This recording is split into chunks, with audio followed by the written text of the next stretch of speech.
I remember the exact moment I stopped believing the story I had been telling myself. It was a Tuesday, ordinary in every way that matters. I had just come home from a double shift. My feet hurt the way they always hurt after 7 hours of carrying plates. My hair still smelled faintly of the kitchen, and I was carrying 2 plastic bags of groceries because Daniel had texted me earlier that day to say we were out of coffee and could I pick some up. Could I pick some up? Not, I'll get it on my way home, not, don't worry about it, you've had a long day, just, could I pick some up? I should have noticed the weight of that, not the bags, the question. I put the groceries down on the counter and started separating the laundry the way I always did on Tuesday nights because Thursday was wash day, and if I didn't sort it Tuesday, I'd be up until midnight Thursday, and I was too tired for that. I pulled his jeans from the hamper, the dark ones he had started wearing since his pitch meetings started going well, and something fell out of the back pocket and landed face up on the floor. A receipt. Hotel Indigo. 2 nights. Room service included. I stood there for a long time just looking at it. I want to tell you I cried. I want to tell you I screamed or broke something or called my best friend immediately and told her everything, but I didn't. I just stood there, very still, holding his jeans in one hand and staring at a small piece of paper on the floor. And something quiet and very old inside me said, "You already knew." That is the part that takes your breath away, not the betrayal itself, but the realization that some part of you had been holding the evidence for months, folding it neatly away, labeling it something else, and carrying it without ever putting it down. I picked up the receipt, I placed it on the kitchen counter, I made myself a cup of tea, and I sat down at the table, and I thought very carefully about what I was going to do next. But before I tell you what I did, you need to understand what came before. Because this story is not just about what he did to me, it is about what I did to myself, the things I agreed to, the things I excused, the version of love I had mistaken for devotion when really it was just me running and him watching me run. Let me start at the beginning. I was 24 years old when I met Daniel. And I was the kind of person who believed very seriously in people. That is the best way I know how to describe myself then. I was not naive. I had worked hard my whole life. I grew up in a mid-sized city in the American Midwest, the kind of place where you learn early that nothing comes for free and no one is going to hand you a ladder, so you had better learn to build your own. My mother worked the front desk at a dental office for 22 years. My father drove a delivery truck until his back gave out when I was 16. Between them, they gave me everything they had, and what they had was not much in terms of money, but was enormous in terms of dignity. They were people who showed up, who did not complain, who paid their bills and kept their word, and expected the same from everyone around them. I had a degree in business administration that I paid for myself through a combination of scholarships, student loans, and 3 part-time jobs. By the time I graduated, I was 23, exhausted and determined. I had a job as an administrative coordinator at a small logistics company. It was not glamorous. It paid $31,000 a year, but I had my own apartment. Small, 3rd floor, window in the bedroom that looked out onto a parking lot, and I paid for it myself. And I was proud of that in a way that is hard to explain to someone who has never had to fight for ordinary things. That was who I was when I met Daniel. He was at a mutual friend's birthday gathering, a small group of people in someone's living room with cheap wine and a store-bought cake. He was standing near the bookshelf, reading the spines of books he hadn't pulled out. And there was something about that quality that caught my attention. Not performing, not working the room, just standing there, genuinely curious about something. We talked for 3 hours that night, about everything and nothing. He told me he was a software developer at a mid-sized tech firm, but that his real passion was building something of his own. He had an idea, an app that would help small businesses manage inventory through a simple AI interface. He described it the way people describe things they've been thinking about alone for a long time, with a precision that comes from turning an idea over and over in your head until every surface of it is smooth. I was captivated, not just by the idea, by the way he talked about it, the way his whole face changed. I drove home that night thinking about him, and I want to be honest with you about this. From the very beginning, what I felt for Daniel was not just love, it was belief. I believed in him, in the idea, in what he could become, and that belief, I understand now, is a very dangerous foundation on which to build a relationship, because belief can carry you a very long way past the point where love alone would have made you stop. We were together by the end of that month. For the first year, things were good. Not perfect. I don't think relationships are perfect when you are young and figuring out who you are, but genuinely good. We were happy in the small ways that matter, cooking dinner together on Sundays, walking to the market on Saturday mornings, staying up too late talking about things that felt important. Daniel was still at his day job, but spending every free hour on the app. He would come home from work, eat something quickly, and then sit at his desk until 1 or 2 in the morning. I admired that.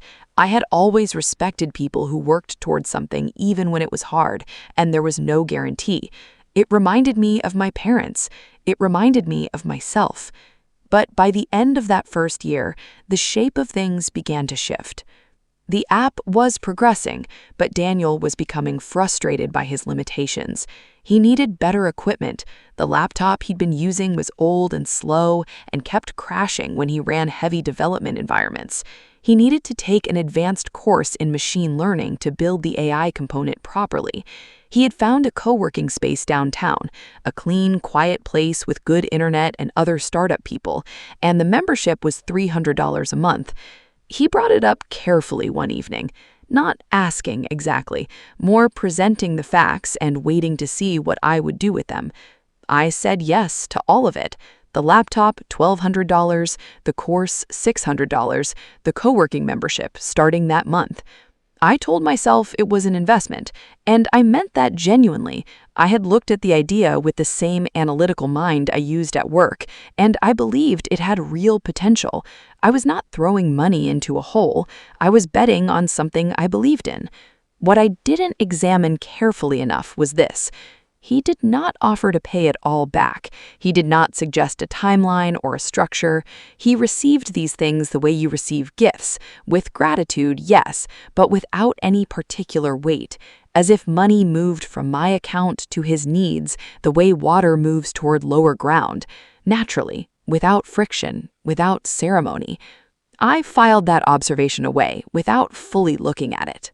It was 6 months after the laptop purchase that I took the second job. I need to be careful here to tell the truth. Daniel did not ask me to take a second job. He never said, "Go get another job so you can fund my dream." He would never have said that. He was not that obvious. What he said, very gently one evening when I had mentioned that money was tight, was, "I just need a little more time before I can contribute the way I want to. Once we get the first round of funding, everything will be different." Once we get the first round of funding. I held on to that word like it meant something contractual. The restaurant was 3 blocks from my apartment building, a mid-range Italian place, good food, consistent clientele, decent tips on weekends. I started as a weekend waitress, and within 3 months, I was working Thursday through Sunday evening shifts on top of my Monday through Friday day job. I want you to sit with what that looks like in practice. Monday morning, up at 7, at my desk by 8:30, managing emails and managing logistics for a company's work I was good at but did not love. Home by 6, dinner, usually something quick because I was tired, Daniel at his desk, earphones in, barely looking up. I would eat alone at the kitchen table and tell myself this was temporary. Thursday evening, change out of my office clothes, pull on the black uniform, walk to the restaurant, stand on my feet until 11:30 at night. Home by midnight, quiet apartment, Daniel asleep. Friday, day job. then the restaurant again. Saturday, the restaurant for a double, 11 in the morning until 10 at night. Sunday, the restaurant for the evening shift, then the quiet of the apartment. Then Monday again. I did this for 2 years and 4 months. I am not telling you this so you feel sorry for me. I am telling you this because I want you to understand the arithmetic of what was happening, slowly and quietly, while I was too tired to see it clearly. I was building 2 lives at once, mine and his, and in the accounting of our relationship, this was simply understood. Not celebrated, not named, not recorded anywhere as something that should one day be repaid or even acknowledged. It was just what Maya does, what Maya handles. My best friend Priya tried to say something to me around the 8-month mark of the second job. We were having coffee on a Saturday morning, one of the few Saturdays I had free, and she put her cup down and looked at me with the kind of directness that only comes from someone who has known you long enough to have earned it. She said, "I just want to ask you something, and I want you to actually answer me instead of defending him." I told her to go ahead. She said, "What does he do for you?" I opened my mouth, and the first things I reached for were all the things I loved about him. The way he made me laugh, the conversations, the fact that he was ambitious and smart and believed in something. She shook her head slowly. That is not what I asked. I asked, what does he do for you, specifically? I could not give her a clean answer. And I knew, even in that moment, that the question deserved one. I told her she didn't understand the situation. She said she understood it perfectly. We changed the subject and didn't come back to it, but I carried it home with me and put it in the same quiet place I put everything else I wasn't ready to examine. Let me be specific with you, because the truth of what happened lives in the details. Over 3 years and 2 months, I paid the following: our apartment rent, because his income from the startup was inconsistent, and I was the one with the study salary, $1,400 a month. For most of those 3 years, that came almost entirely from me. His co-working space membership, 3 years of that at $300 a month. 2 industry conferences, one in San Francisco, one in Chicago. Flights, accommodation, registration fees, those 2 trips alone cost close to $4,000. Groceries, utilities, the streaming subscriptions, the cost of living that does not announce itself dramatically but shows up quietly every month. A new phone when his cracked and he said the camera was essential for his pitch deck videos. A second-hand camera, actually, because the phone was not good enough after all. A course on growth marketing, because he had decided the technical side was strong, and now he needed to understand acquisition. I am not telling you every single expense to be petty. I am telling you because by the time I sat down 18 months after it ended and actually added everything up, I had contributed $47,000 toward Daniel's dream across those 3 years. $47,000. A number that arrived quietly in small increments in ways that each individually seemed reasonable and even loving. The number that stood next to it as I sat there with my spreadsheet and my calculator was the number of times Daniel asked how I was doing at the restaurant. Not how things were going, whether it was exhausting, whether I wanted to stop, whether there was anything he could do to make my Sundays easier. That number was close to 0. The app reached beta launch in the spring of year 3, and the change in Daniel was something I watched happen the way you watch weather move in from the distance. Gradual, then sudden. He started getting attention, not massive attention, not yet, but the early signals that something was working. A write-up in a local tech blog, an invitation to present at a startup mixer, a call from a junior partner at a venture capital firm who had seen the write-up and wanted to learn more. I was genuinely happy for him. I want you to believe that, because it is true. I celebrated every single one of those moments as if they were my own, because in a very real sense, I had helped build the foundation that made them possible. But something was changing. The first thing I noticed was that he stopped coming home for dinner. Not all the time, but increasingly he would text at 5 or 6 in the evening to say he was meeting someone, a potential investor, a developer he was trying to recruit, someone from the industry he had connected with. I told myself this was the nature of the season. Things were moving. People needed to see him in rooms. The second thing was smaller and harder to name. He stopped asking about my day, not all at once, gradually, the way a light dims instead of switching off, so you keep adjusting rather than acknowledging it has changed. I would come home from a double shift, feet aching, shoulders tight, and he would be on his laptop, and I would sit down and say something about my evening, about a table that had been difficult, or a funny thing that had happened in the kitchen, and he would make the right sounds without really listening. Yeah, that's funny.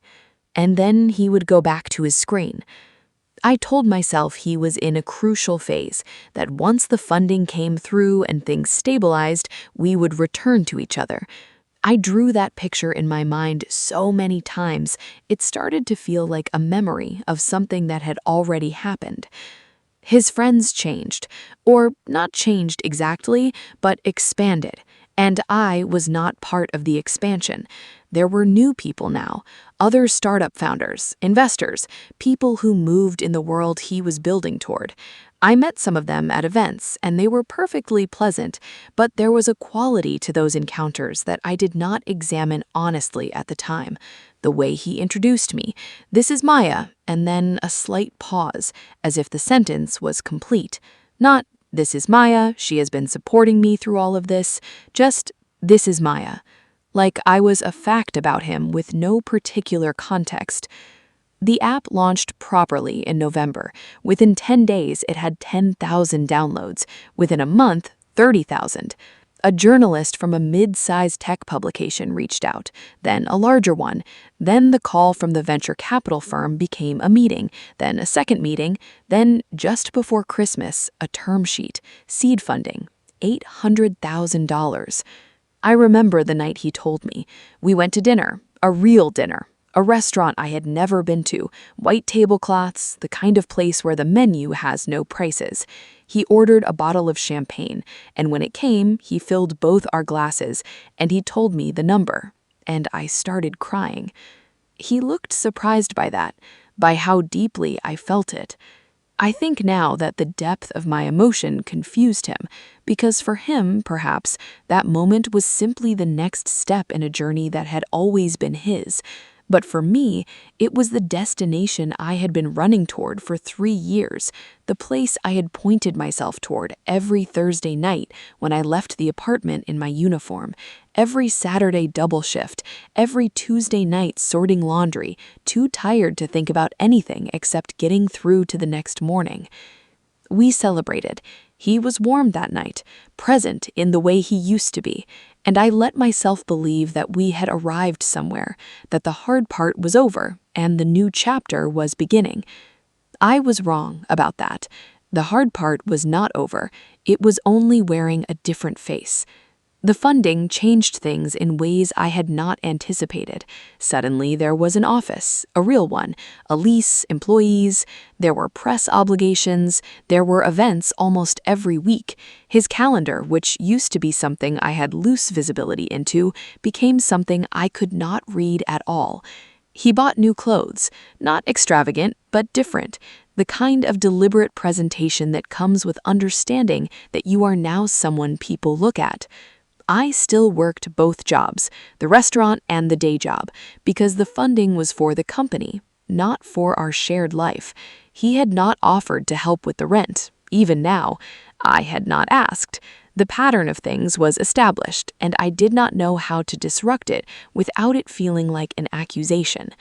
There was a launch event in February at a rooftop venue. He mentioned it once and said it was mostly investors and press and that it would probably be boring for me. I said I understood. I believed him. Now I come back to where I started.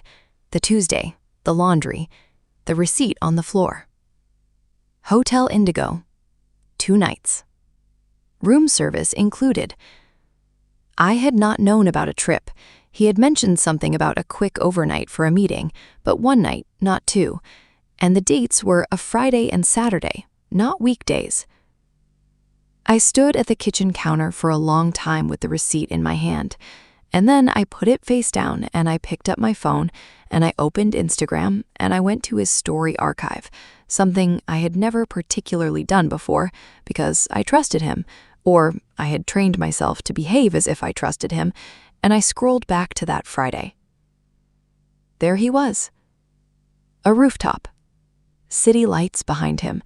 Champagne glass in one hand, and standing next to him, leaning slightly toward him in the way people lean toward each other when the space between them is chosen and not accidental, was a woman I did not recognize. She was tagged. Her name was Sophie. I went to her profile. She worked in communications at a tech company. Her posts were tasteful and her feed was carefully curated, and there were 6 photographs on it in which Daniel appeared, each one slightly more intimate than the last, spanning 4 months. 4 months. I looked at those photographs for a long time.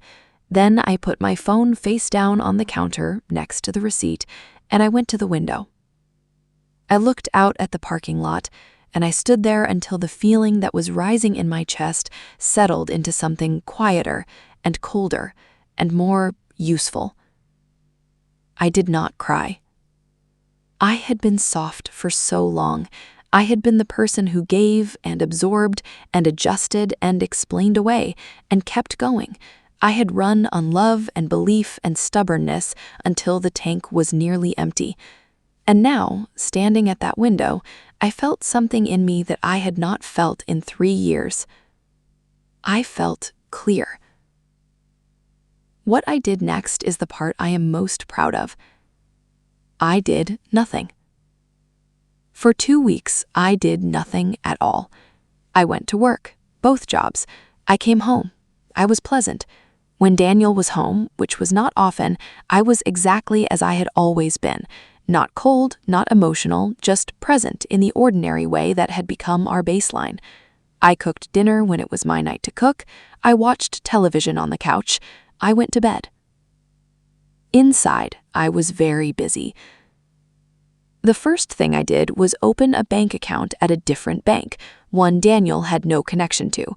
I began depositing my restaurant tips directly there, not all of my money, just that portion, quietly, without ceremony. The second thing I did was find an apartment, not desperately, not in panic, but with the methodical calm of someone solving a problem they have fully accepted. I found a studio on the other side of the city, smaller than what I had, but mine. I paid the first month's deposit from my savings without telling anyone. The third thing I did was open a spreadsheet. I went back through 3 years of bank statements. I pulled every transaction I could identify as something that had gone toward Daniel, his app, his life, our shared expenses that he had never contributed to. I entered each one with a date and a description and an amount. I organized it by category. I formatted it neatly. At the bottom, I wrote the total. $47,263. I looked at that number for a long time, not with bitterness, I want to be precise about this, but with a kind of clarity that felt almost like relief. There it was. The cost of belief, of love that ran in one direction, reduced to a number, because the number wasn't the point, but because seeing it named and counted made it real in a way that feeling it never quite had. The fourth thing I did was call Priya. I told her everything. The receipt, the Instagram photographs, the 4 months, the spreadsheet. She was quiet for a moment, and then she said, "What do you need from me?" Not, "I told you so," not, "I was right," just, "What do you need?" That is what real friendship looks like, and I want you to hold on to that if you take nothing else from this story. I told her I needed her to help me move my things on a Saturday 3 weeks from now. She said, "I'll be there." He gave me the speech on a Wednesday evening, 10 days after the hotel receipt. I knew it was coming, not because he had said anything, but because I had been watching him with new eyes, and I could see that he was preparing something. There was a quality of rehearsal about him, a certain careful distance, as if he was measuring his words before they left his mouth. He sat down across from me at the kitchen table, and he said he had been doing a lot of thinking. I said, "Okay." He said the last few months had been so intense, the launch, the funding, the growth, and he felt like he had changed, that he was in a different place in his life now, and he wanted to be honest with me about that he cared about me deeply, truly, and that nothing could change the significance of what we had built together, but that he felt like we, had arrived at a natural end, that we wanted different things now, that he hoped we could be adults about this and stay in each other's lives in some form. He never mentioned Sophie. He sat there delivering this speech with genuine feeling. I could see that he had practiced it, had perhaps even cried over it privately, had convinced himself that this was the kind, honest, mature way to handle this. And he waited for me to cry, or to argue, or to ask him if there was someone else. I did neither. I reached under the table, and I picked up a folder, and I placed it on the table in front of him. He looked at it. "What's this?" I said, "Open it." He opened it, the spreadsheet, 6 pages, printed, every transaction, every date, every category, the total on the last page. He read the first page, then the second. His expression moved through confusion, then something I can only describe as recognition, the look of someone seeing something they knew existed but had hoped would never be named. He put the folder down. He said, "Maya."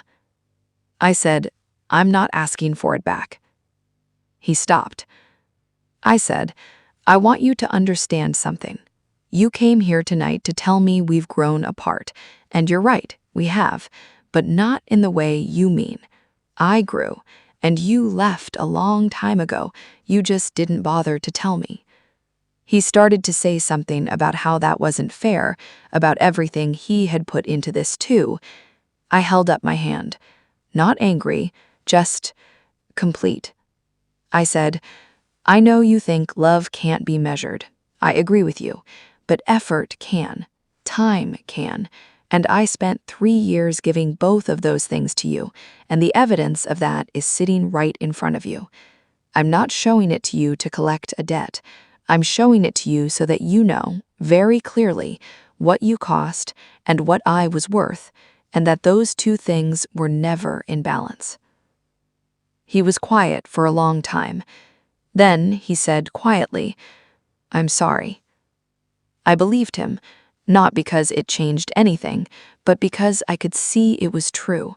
He was sorry. Not enough to have been different, but sorry. I said, "I know." And I got up, and I went into the bedroom, and I closed the door. Priya and her cousin helped me move my things the following Saturday morning, while Daniel was in the office. I had been careful about what I took, not vindictive. I did not take things that were mine, but I had walked through that apartment with clear eyes in the weeks before, and I knew exactly what had arrived in it because of me. The kitchen stand mixer I had bought 2 Christmases ago because he said he wanted to learn to bake, the set of good knives, the throw blanket on the couch, an expensive one, wool, that I had bought at a market, the record player that had been our gift to us on our 2nd anniversary. I took all of it. When we carried the last box out and loaded it into Priya's car, I stood for a moment in the doorway and looked at the apartment. It looked smaller without my things, less finished, like a room that had not quite decided what it wanted to be. I closed the door behind me. I did not leave a note. I want to tell you that what came next was easy, that I walked out of that apartment and into a beautiful life and never looked back. That is not how it happened. What happened was quieter and harder, and ultimately more valuable than any Hollywood version of recovery I could offer you. I moved into my studio apartment on the other side of the city, and I was, for the first several months, genuinely sad. Not broken, but sad in the deep way that comes from not just losing someone you loved, but from confronting the shape of years you cannot get back. I had worked 2 jobs for over 2 years. I had poured money and time and energy into a life that had not been, in the end, a partnership. The grief was not dramatic. It was quiet and steady, and it demanded that I sit with it. I stopped working the second job in the 3rd month. For the first time in over 2 years, I had my weekends back. I did not know what to do with that freedom immediately. I would wake up on Saturday morning, and the absence of obligation was so unfamiliar it felt almost like loss. Slowly, I found my way back to myself. I started running. Not as exercise, I had never been someone who ran for fitness, but as a way of being inside my own body again, of feeling it move and work and carry me forward. I read books I had been meaning to read for 3 years. I cooked on Sundays, not quickly and pragmatically, but slowly, trying new things, making a mess of the kitchen and finding that I didn't mind. Priya and I started a standing Friday dinner. Nothing formal, just her place or mine, wine and whatever was easy, conversation that had no subject matter it needed to stay away from. Those Fridays held me together in ways I am still grateful for. The work shift came unexpectedly. I had stayed in touch, loosely, with a man named James Harris, a regular at the restaurant who had always been kind, always tipped well, and who had occasionally asked questions about the work with a curiosity that felt different from small talk. He was in his late 50s, quiet and precise, and I had never asked him what he did because it had seemed like overstepping. 2 months after I left the restaurant, I received an email from him. He had asked a waiter for my contact information. With my permission, I should clarify. He had asked me during one of my last shifts if he could reach out sometime about a professional matter, and I had said yes without thinking much of it. The email asked if I would be interested in talking about an operations coordinator role at his consulting firm. I looked him up. He was a partner at a regional management consulting firm with 47 employees and a reputation in the business community that I had not known about because I had been too tired for too long to know things about the world outside my immediate responsibilities. We met for coffee. He told me he had watched me manage a difficult restaurant floor for 2 years with a composure and problem-solving instinct that he found genuinely impressive. That he had wondered for a while whether I was exactly where I should be or whether the restaurant was one layer of a larger life. I told him about my day job, about my degree, about what I was good at. He offered me a role at nearly $20,000 more than I had been making. I said yes. I was at my desk on a Thursday afternoon, 14 months after leaving that apartment, when my phone rang with Daniel's number. I looked at it for 3 rings.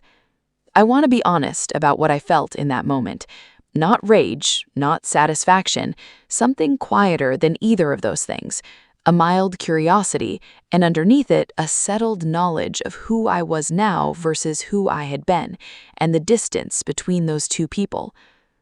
I answered.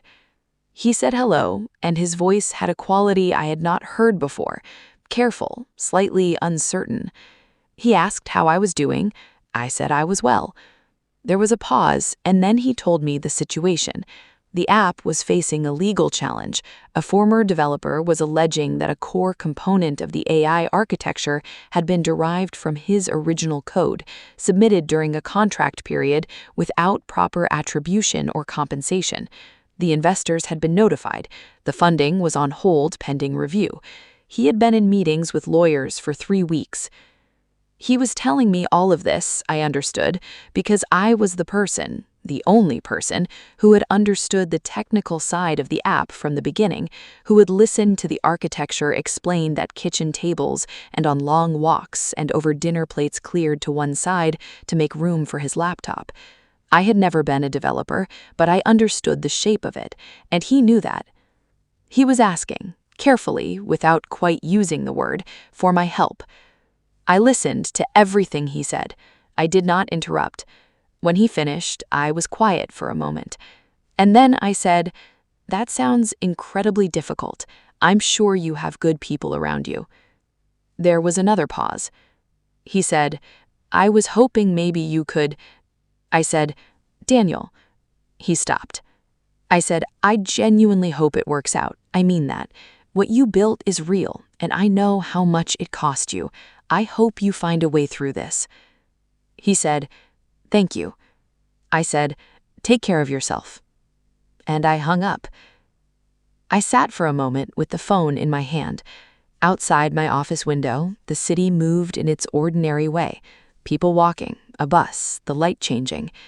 I felt, and I want to find exactly the right word for this, I felt free.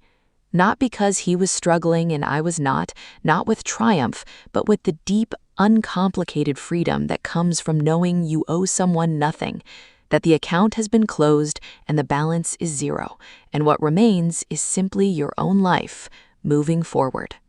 I have thought a lot about what I would say if I could speak to the version of myself who stood in that first apartment and said yes to the laptop, yes to the course, yes to the co-working space, yes to all of it.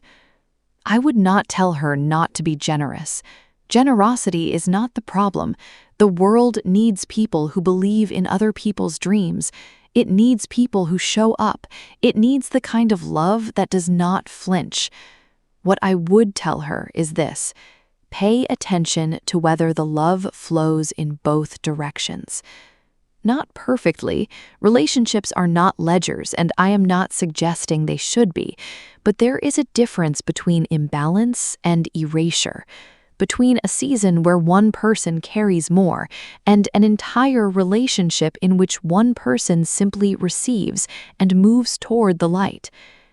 I would tell her to listen to the questions her best friend asks, even when they are uncomfortable, especially when they are uncomfortable, because the people who love us are sometimes the only ones willing to say out loud the thing we have been folding away. I would tell her that belief is not the same as love, that you can believe in someone's potential so thoroughly that you love the person they might become more than the person they are, and that the person they are is the one who will either show up for you or not, regardless of how bright the future you imagined for them turns out to be. I would tell her that $47,000 is a number. It is not the truth of what happened. The truth of what happened is that she gave the best years of her young self to something that did not honor her, that she ran until she forgot she was allowed to stop. And I would tell her, and this is the most important thing, that what came after was worth it.